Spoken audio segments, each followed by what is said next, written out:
Baik, Pak Bambang, terima kasih telah menyempatkan waktu bersama kami di NTV. Pak Bambang, boleh tahu sedikit latar belakang dari MPR RI Peduli lawan COVID-19 untuk para pengemudi online ini terinspirasi dari mana, Pak? Boleh diceritakan, Pak? Ya, ini bukan soal terinspirasi atau tidak terinspirasi, ini soal kewajiban kami sebagai wakil rakyat. Kami juga banyak yang anggota DPR, selain ada anggota DPD, MPR itu, sehingga ada tanggung jawab moral untuk membantu masyarakat yang terkena dampak. MPR sebagai rumah kebangsaan tergerak untuk melakukan banyak hal, memberikan inspirasi kepada para kelompok lain atau pejabat lain untuk juga turun membantu masyarakat yang mengalami kesulitan di tengah-tengah pandemi COVID-19 ini. Bentuk kepedulian yang diberikan MPR RI kepada para pengemudi ojek online itu seperti apa, Pak? Ya, banyak seperti yang tadi kita lakukan. Ya, selain kita memberikan edukasi bagaimana mengemudikan motor dengan aman, ya, teknik mengemudi yang aman, kemudian membantu sembako, bantuan-bantuan yang bisa meringankan mereka. Kemudian barusan kita berikan juga partisi penyekat portable untuk anti door plate antara penumpang dan pengemudi. Kemudian juga kita berikan bantuan asuransi yang mengcover keselamatan jiwa dan beasiswa bagi 2 anak manakala yang bersangkutan meninggal dunia baik dalam pekerjaannya maupun dalam hal meninggal normal atau biasa.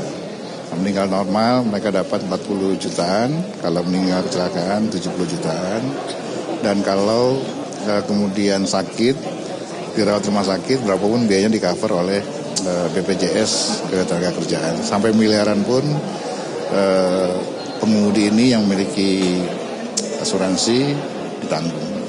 Mengapa kemudian terpilihlah ojek online untuk mengikuti kepedulian yang diberikan oleh MPR hari ini, Pak?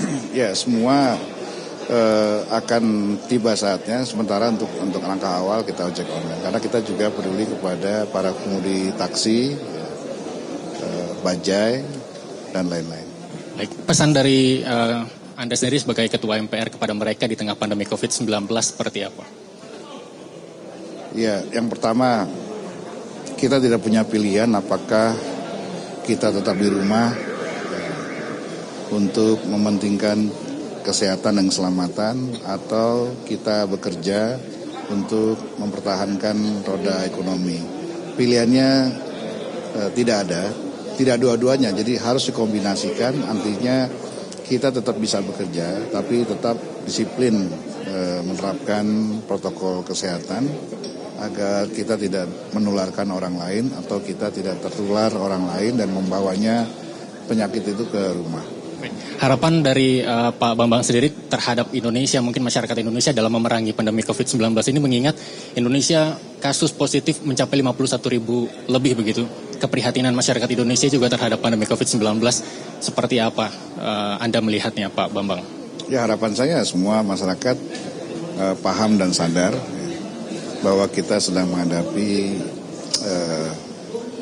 wabah yang cukup mematikan kalau tidak diwaspadai, terutama bagi orang-orang yang sudah tua maupun orang-orang yang mengalami komplikasi penyakit lain yang rentan seperti misalnya TBC, paru-paru, jantung, dan lain-lain.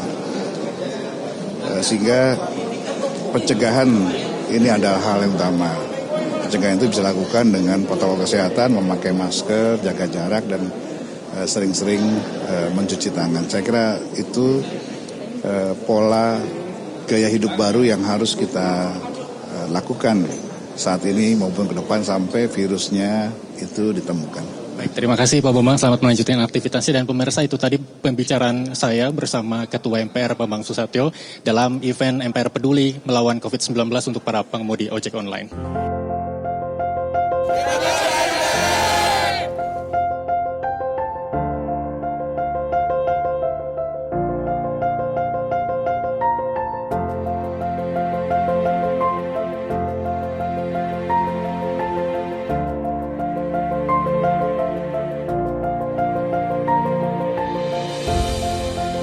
Pak.